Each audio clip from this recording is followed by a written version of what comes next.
trop petite. On voulait qu'on nous mette un hangar là-bas pour au moment de pluie qu'on se mette là-bas.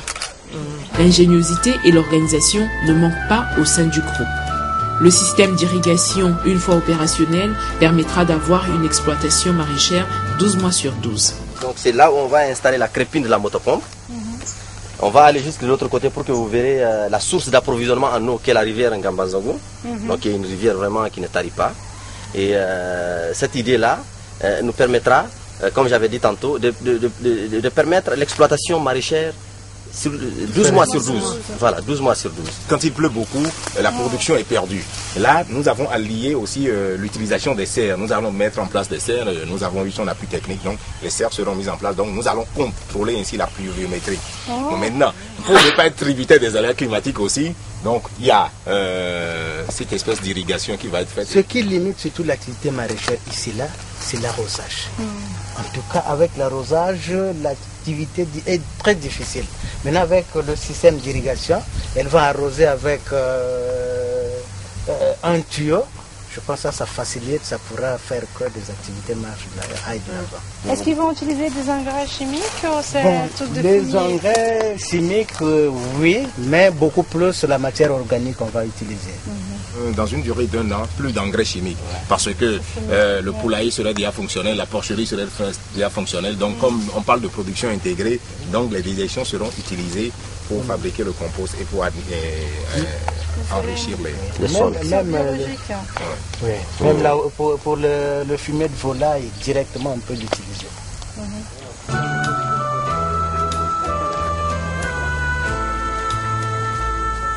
On va pouvoir creuser ici là, aménager avec la pierre ou quoi c'est, pour permettre à l'eau de passer par ici là.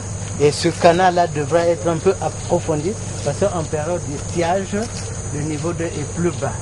Maintenant, pour permettre à l'eau de monter, on va construire un petit barrage. Juste pour élever le niveau d'eau, afin que l'eau puisse...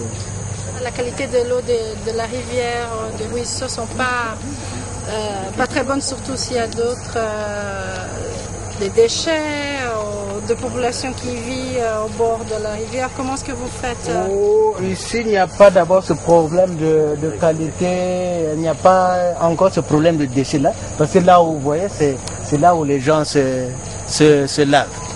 Et plus haut là-bas, c'est l'eau qui a été captée pour l'alimentation de la ville de Kinkala.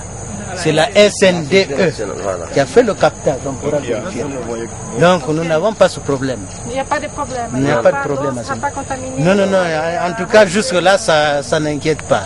Les femmes de Kinkala sont décidées à réussir ce projet, comme le laisse entendre la présidente. Oui, on a la foi. Si chacune de nous est décidée,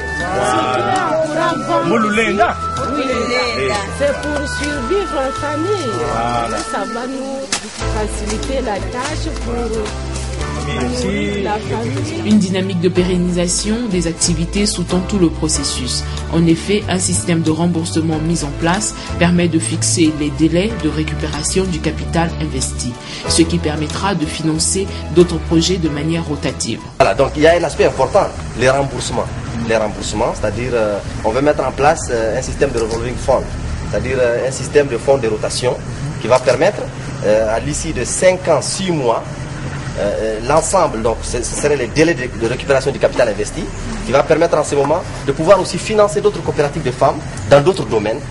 Et donc ça, c'est un aspect de pérennisation très important, qui sera donc prise en main par les services techniques de l'État et les suivis du PNID. Notons que les directions départementales de l'agriculture et de la promotion de la femme et de l'intégration de la femme au développement ont participé activement à la mise en place de cette coopérative de Kinkala. Et bon travail, bon courage.